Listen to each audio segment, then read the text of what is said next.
Hello my dear students. तो आज हम करेंगे लेक्चर 2 और हमारा जो चैप्टर था cell the basic structural and functional unit of life.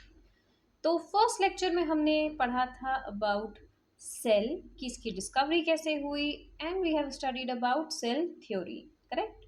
तो जिन्होंने लेक्चर 1 नहीं देखा है प्लीज़ देख करके आओ एंड आज का लेक्चर हम स्टार्ट करते हैं। सो सेल की अगर हम शेप की बात करें कि सेल जो है हमने ये देखा था कि सेल एक स्ट्रक्चरल एंड फंक्शनल यूनिट होती है। कोई भी लिविंग ऑर्गेनिज्म लिविंग है उसका रीजन क्या है, उसका रीजन यही सेल है, करेक्ट ना। तो इसका जो शेप है ये कैसा होता है, तो ये देख रहे हो यहाँ पे लाइन से बहुत सारे स्ट्रक्चर इसके हो सकते हैं, बहुत सारा शेप इसका हो सकता है। सर्कुलर हो सकता है, बाइकॉनकेव हो सकता है, लंबा लॉन्ग हो सकता है, बीन शेप भी हो सकता है और ऐसे अनगिनत शेप्स हैं। जैसे सबसे अगर हम लॉन्गेस्ट सेल की बात करें तो हमारी लॉन्गेस्ट सेल कौन सी है, हमारी नर्व सेल। तो लॉन्ग की अगर हम बात करें सबसे लंबी सेल है नर्व सेल, या फिर इन्हीं को एक और नाम से जानते हैं, इन्हीं को बोलते हैं न्यूरॉन्स। और ये न्यूरॉन्स या नर्व सेल इन्हीं से बना होता है हमारा नर्वस सिस्टम, हमारा ब्रेन, हमारा स्पाइनल कॉर्ड, हमारी जो नर्व्स हैं ये इन्हीं न्यूरॉन से बनी होती हैं। और इनका स्ट्रक्चर कैसा होता है आप यहाँ पे साइड में देख सकते हो, कुछ इस तरह का स्ट्रक्चर है। और बाइकॉनकेव की अगर हम बात करें तो बाइकॉनकेव हमारी, जैसे आप समझ लो हमारी जो रेड ब्लड सेल्स होती हैं वो होती हैं बाइकॉनकेव शेप की। बीन शेप की समझ लो, जैसे गार्ड सेल्स जो हमारे प्लांट्स में प्रेजेंट होती हैं वो बीन शेप की होती हैं। अब अगर हम बात करें स्ट्रक्चर ऑफ अ सेल, तो अगर हम सेल देखें तो रॉबर्ट हुक ने देखा था कि जो सेल है वो बेसिकली उन्होंने एक वॉल देखा हुआ था, करेक्ट ना। 4 वॉल्स को मिला करके एक कुछ ऐसा बॉक्स उन्होंने देखा था और उसी को उन्होंने नाम दे दिया था सेल का, करेक्ट। अब इस सेल के अंदर क्या क्या होता है ये वो नहीं देख पाए थे। उसका रीजन क्या था, क्योंकि उस टाइम पे माइक्रोस्कोप जो था वो इतना एडवांस नहीं था, तो ये अंदर क्या है वो उतना अच्छे से फोकस नहीं कर पाए, ठीक है ना। तो इसकी डिस्कवरीज बाद में हुई। और स्ट्रक्चर ऑफ अ सेल की अगर हम बात करें तो हमें 3 चीजों के बारे में पढ़ना है। पहला है सेल मेम्ब्रेन, दूसरा है न्यूक्लियस और तीसरा है साइटोप्लाज्म। अब देखो बच्चों, यहाँ पे ही होती है सबसे ज्यादा कंफ्यूजन बच्चों को कि इतने सारे उसके पार्ट्स होते हैं, कंपोनेंट्स होते हैं, सबका अपना अपना फंक्शन होता है, कैसे याद करें, नाम याद करना कितना मुश्किल है। सो डोंट वरी, है ना, इस लेक्चर में हम इसको बड़ा इजी बनाने वाले हैं। अगर हम सेल मेम्ब्रेन की बात करें तो देखो सेल मेम्ब्रेन या फिर प्लाज्मा मेम्ब्रेन इन्हीं का दूसरा नाम है, बहुत ध्यान से सुनना बच्चों इसको, ठीक है।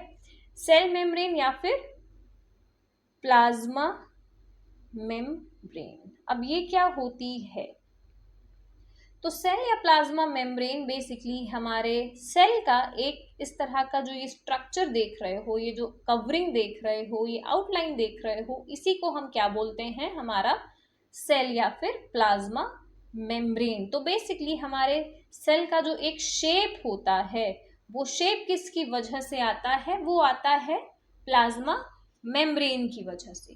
अंडरस्टूड। चलो, अब ये जो प्लाज्मा मेम्ब्रेन है इसका एक नेचर है जो कि बहुत इंपॉर्टेंट है, क्वेश्चन इससे काफी बनता है। तो इसका नेचर होता है बेटा सेमी परमिएबल, ठीक है, सेमी परमिएबल। अब सेमी परमिएबल क्या होता है, लो एक नया टर्म आ गया हमारे पास। तो देखो मान लो ये एक बॉक्स है, ठीक है, ये बॉक्स का ए साइड है, ये साइड बी है, ठीक। बीच में देयर इज नो पार्टीशन, है ना, बॉक्स में कोई बीच में पार्टीशन नहीं है और हमें पार्टीशन करना है भाई। तो पूरी की तरह से इसको बॉक्स को बंद करने का हम नहीं सोच रहे हैं, हम सोच रहे हैं कि थोड़ा सा इसको बंद करें, थोड़ी सी जगह छोड़ दें, ठीक। कुछ इस तरह से हमने पार्टीशन कर दिया, ठीक है ना। मतलब समझो कि इस तरह से ना करने के बजाय हमने पार्टीशन कैसे कर दिया, थोड़ा खुला छोड़ दिया। तो ऐसा पार्टीशन कहलाता है सेमी परमिएबल। मतलब ए से बी में कुछ चीजें जा सकती हैं, है ना भाई, जो इतनी साइज की होंगी वो तो पार कर जाएंगी, बी तक पहुंच जाएंगी। कुछ जो बड़ी होंगी वो पार नहीं कर पाएंगी, है ना, एक्सचेंज नहीं हो पाएगा। तो सेमी परमिएबल ऐसा ही है, जैसे चाय की छन्नी मान लो, ठीक है ना, वो स्ट्रेनर क्या करता है आपका, कि जो चाय मान लो हमने बनाई है, जो बड़े पार्टिकल्स होंगे, अदरक, चाय पत्ती और ये सब, तो उसको आपके कप में वो नहीं आने देगा, है ना। सिर्फ आपके कप में क्या जाएगा, वो लिक्विड पानी जाएगा, बट वो सब जो मटेरियल है वो किस में रह जाएगा, स्ट्रेनर में ही रह जाएगा। सो सेमी परमेबल भी ऐसा ही है। तो प्लाज्मा मेम्ब्रेन कैसी है, सेमी परमेबल, मतलब कुछ सब्सटेंस को ये अलाउ करेगी जाना एंड कुछ को अलाउ नहीं करेगी जाना। ठीक, अंडरस्टूड, वेरी गुड। अब ये जो सेल मेम्ब्रेन है ये दोनों में प्रेजेंट होती है, ठीक है। मतलब ये सेल मेम्ब्रेन प्लांट के पास भी होती है और एनिमल्स के पास भी होती है, ठीक है, दोनों के ही पास होती है। ठीक, अब सेल वॉल क्या है, तो सेल वॉल भी कवरिंग होती है, ठीक है, सेल वॉल भी कवरिंग होती है। इसको बहुत ध्यान से सुनना। दिस इज प्लाज्मा मेम्ब्रेन, ठीक, दिस इज प्लाज्मा मेम्ब्रेन, और प्लाज्मा मेम्ब्रेन के बाहर there is one another layer which is known as cell wall. ठीक, मतलब ये बाहर वाली हो गई CW, not class work, it's cell wall, और अंदर वाली क्या हो गई, CM, not chief minister, cell membrane. ठीक, और ये किस में प्रेजेंट होती है, ये होती है सिर्फ और सिर्फ प्लांट्स में। ये बहुत इंपॉर्टेंट पॉइंट है डिफरेंस का भी, कि प्लांट और एनिमल सेल में क्या डिफरेंस है। तो सेल वॉल सिर्फ और सिर्फ प्लांट में प्रेजेंट होती है, एनिमल सेल में नहीं होती है, एनिमल सेल में ये नहीं होती है, point to be noted, understood. चलो, अब जैसे प्लाज्मा मेम्ब्रेन क्या थी, सेमी परमिएबल थी, है ना, कुछ को अलाउ कर रही है, कुछ को अलाउ नहीं कर रही है। अब सेल वॉल का नेचर कैसा होता है, ये भाई पूरी परमिएबल है, ठीक है, ये पूरी की पूरी परमिएबल है। मतलब ये है कि A to B जिसको आना है आओ, जिसको जाना है जाओ, देयर इज नो पार्टीशन। मतलब ये देखो A B, बीच में कुछ भी नहीं, ना सेमी ना पूरा, कुछ भी नहीं, ठीक, पूरे के पूरा परमिएबल, इधर जाना है इधर जाओ, इधर जाना है इधर जाओ, तो ये क्या है, परमिएबल। क्लियर है ये दोनों चीजें, ओके। अब ये बनी किससे होती हैं, है ना।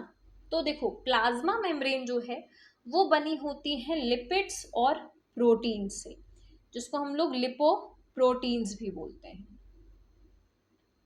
ठीक, अब ये क्या होता है, ये कैसे बनता है, ये आप पढ़ोगे अपने हायर क्लासेस में, है ना। 11th-12th में अगर आप बायोलॉजी लोगे तो आपको ये पढ़ना रहेगा, स्ट्रक्चर पूरा वहाँ पे कैसे वो मॉडल है, कैसे हमारा प्लाज्मा मेम्ब्रेन बनता है, वहां पर आप पढ़ने वाले हो। ठीक है, अभी के लिए आपको सिर्फ ये लिपिड्स और प्रोटीन को याद करना है। Whereas if I talk about cell wall, जो कि सिर्फ और सिर्फ प्लांट्स में होती है, ये किससे बनी होती है, तो ये बनी होती है सेलुलोज से, ठीक है ना, सेलुलोज से। देखो प्लांट्स का खाना क्या है, ग्लूकोज, एंड ग्लूकोज क्या होता है, कार्बोहाइड्रेट, ठीक है, कार्बन, हाइड्रोजन और ऑक्सीजन से मिलकर के बनता है। तो वो ग्लूकोज जो है वो डिफरेंट फॉर्म्स में कन्वर्ट हो जाता है प्लांट की बॉडी में, जिसमें से एक सेलुलोज भी है, और ये सेलुलोज से ही हमारा प्लांट जो है वो सेल वॉल बनाता है। क्लियर है। चलो, अगर हम इसके फंक्शन की बात करें तो डेफिनेटली ये क्या दे रही है, ये दे रही है एक कवरिंग दे रही है, करेक्ट, एक स्ट्रक्चर दे रही है हमारे सेल को। प्लस कोई भी आउटसाइड, जो भी आउटसाइड है, मान लो वो एंटर करना चाहता है अनवांटेड गेस्ट, तो ये उसको क्या करेगी, रोकेगी, है ना, प्रोटेक्ट करेगी। क्लियर है। चलो, अब हम आते हैं साइटोप्लाज्म में। देखो साइटोप्लाज्म क्या होता है, साइटोप्लाज्म, ठीक। चलो, ये एक डायग्राम मैं लगा रही हूँ, जल्दी से इसको देखो। और ये जो सेल है हमारा, और इसके अंदर इतने सारे पार्ट्स हैं उसके, है ना, इतने सारे कंपोनेंट्स हैं, और ये सब कहाँ पे है, सेल के अंदर है, ठीक है। तो सेल के अंदर ही एक फ्लूइड प्रेजेंट होता है, there is a fluid inside a cell. ठीक, अभी हमने क्या देखा, प्लाज्मा मेम्ब्रेन जो कि दोनों में है, प्लांट और एनिमल दोनों में है। सेल वॉल सिर्फ एक एडिशनल है जो कि सिर्फ किसमें है, प्लांट्स में, ओके। मतलब एक ये कवरिंग हमको मिल गई है, एक स्ट्रक्चर हमको मिल गया है। अब उस स्ट्रक्चर के अंदर, उस सेल के अंदर there is a fluid present, जिसको हम लोग क्या बोलते हैं, जिसको हम लोग बोलते हैं साइटोप्लाज्म, ओके।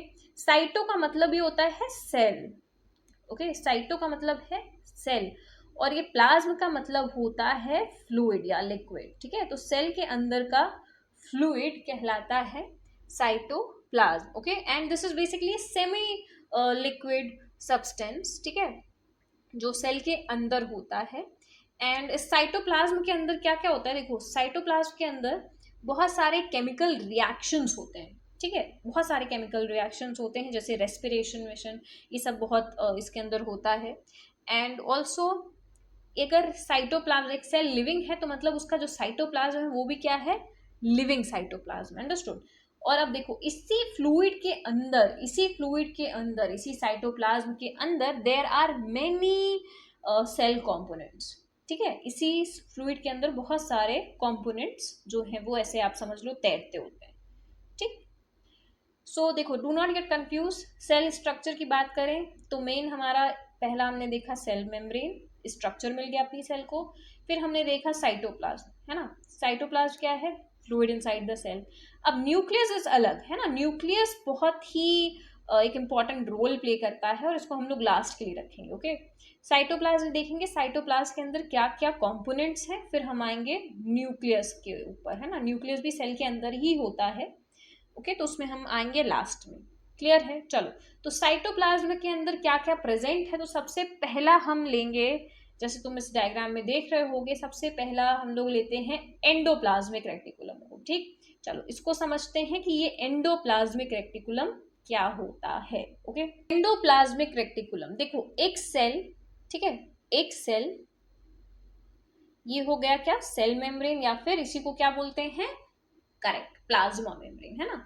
और इसके अंदर क्या है, फ्लूइड प्रेजेंट है जिसको हम लोग बोलते हैं साइटोप्लाज्म. क्लियर है. ओके, अब देखो यहीं पर ही एक सेंटर में समझ लो एक ऐसे हेड होता है, बहुत इंपॉर्टेंट पार्ट प्ले करता है, ब्रेन ऑफ द सेल कह लो, बहुत इंपॉर्टेंट एक पार्ट है उसका, जिसको हम लोग बोलते हैं न्यूक्लियस. ठीक, न्यूक्लियस. ओके, एंड न्यूक्लियस के जो पूरा बाहर फ्लूइड है इसी को हम लोग क्या बोल रहे हैं, cytoplasm. Cytoplasm is the fluid inside the cell. Clear, इतना हमने क्लियर कर लिया है. अब इसी साइटोप्लाज्म के अंदर क्या होते हैं, कुछ कंपोनेंट्स होते हैं सेल के. सबसे पहला हमने उठाया है एंडोप्लाज्मिक रेटिकुलम. अब इसमें कुछ फंक्शन होता होगा, है ना, जो कि आपको लगता होगा अरे इतना कुछ याद करना है, बट डोंट वरी, है ना, इतना हम लोग को याद नहीं करना है, इसको समझ के चलेंगे, हो जाएगा. चलो, सो कैसा होता है ये एंडोप्लाज्मिक रेटिकुलम, बहुत ही छोटा होता है, बहुत ही फाइन स्ट्रक्चर होता है. ठीक है, बहुत ही फाइन स्ट्रक्चर होता है इसका. अगेन आपको एक स्ट्रॉन्ग इलेक्ट्रॉन माइक्रोस्कोप के अंडर ही इसको आप देख सकते हो, एंडोप्लाज्मिक रेटिकुलम को. ठीक है, अगर हम इसका शेप की बात करें तो बड़ा ही इर्रेगुलर शेप होता है, इर्रेगुलर नेटवर्क. अब इसमें इंपॉर्टेंट क्वेश्चन क्या है, तो सबसे इंपॉर्टेंट क्वेश्चन यहाँ पे पहला तो ये बनता है कि ये डबल मेम्ब्रेन होता है. ठीक है, डबल मेम्ब्रेन. डबल मेम्ब्रेन का मतलब ये है कि इसके अंदर, इसके पास दो मेम्ब्रेन है. ठीक है, एक मेम्ब्रेन होगी आउटर, समझ लो एक इस तरह से आउटर मेम्ब्रेन, और उसके अंदर क्या होगी, एक inner membrane, as you can see in the diagram, है ना. तो ये कैसा है, डबल मेम्ब्रेनस स्ट्रक्चर होता है. अब इसकी एक खासियत है, ठीक है, इसके दो एंड्स होंगे, दो एंड्स होंगे. इसका एक एंड जो है, फर्स्ट एंड जो है, वो कह सकते हो आप आउटर एंड जो है, फर्स्ट एंड जो है वो आपका कनेक्टेड होगा किससे, सेल मेम्ब्रेन से. एक तरफ ये अटैच होंगे सेल मेम्ब्रेन से या फिर प्लाज्मा मेम्ब्रेन से, और जो इनर एंड है या फिर सेकेंड एंड होता है वो अटैच होता है, वो कनेक्टेड होता है किससे, न्यूक्लियस से. अंडरस्टूड. मतलब एक एंड इसका अटैच है सेल मेम्ब्रेन से, दूसरा एंड अटैच है न्यूक्लियस से, जैसे आप इस डायग्राम में देख रहे हो. ठीक, तो अब जब ये दो लोगों के बीच में जुड़े हुए हैं, ठीक है, दो लोगों के बीच में, जैसे मान लो this is cell membrane, this is nucleus, और मान लो ये इस तरह से एक एंड इसका न्यूक्लियस पे जुड़ा है, दूसरा एंड इसका ये देखो यहाँ पे सेल मेम्ब्रेन से जुड़ा है.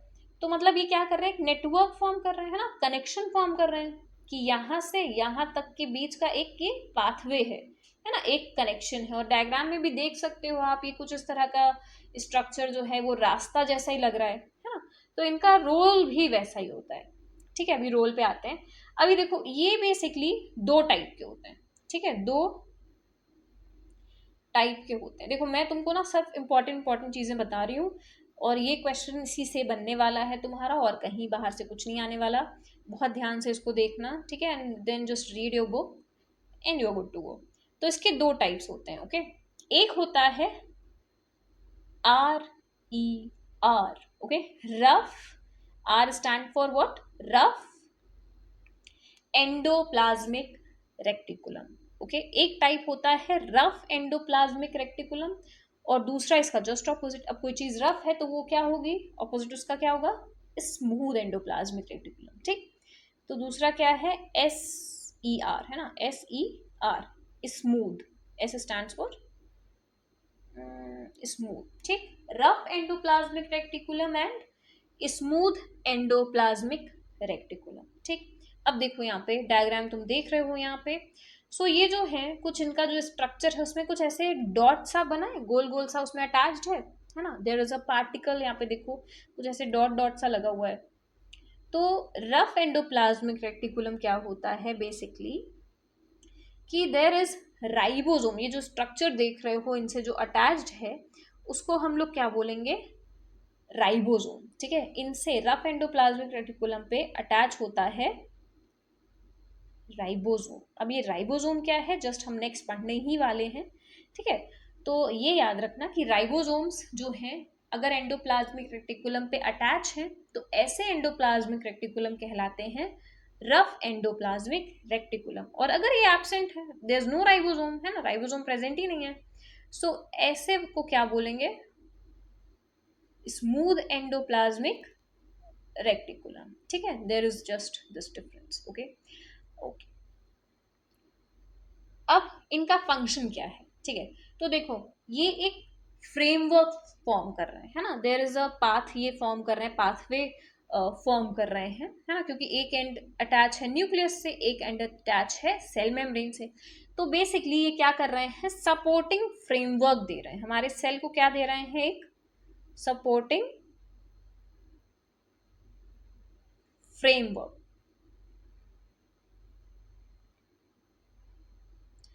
And also they serve as pathway, है ना, they also serve as pathway for the distribution of materials, है ना, from one part of a cell to another. Correct, okay.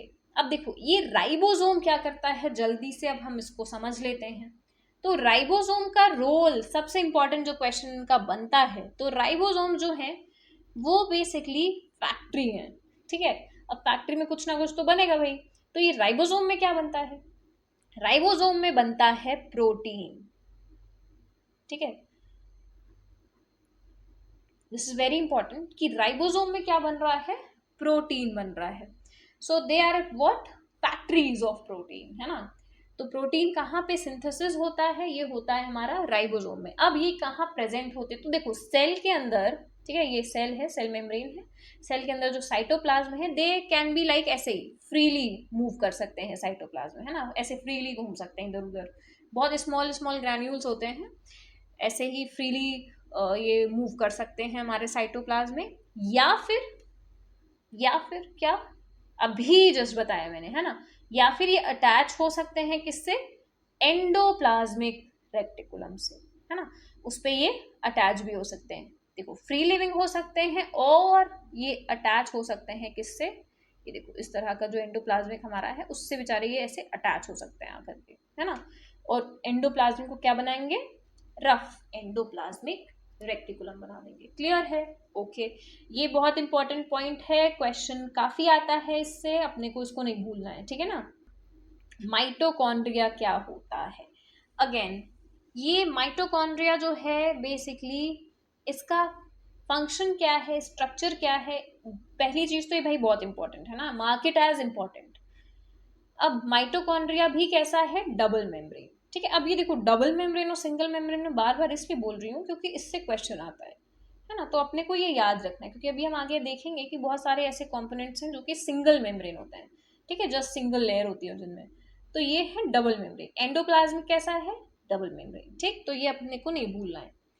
So structure आप देखो यहाँ पे माइटोकॉन्ड्रिया का, ठीक है, इनमें बेसिकली क्या है, ये बहुत ही माइन्यूट से होते हैं, डबल मेम्ब्रेन स्ट्रक्चर होता है, दो मेम्ब्रेन है, आउटर और इनर, ठीक।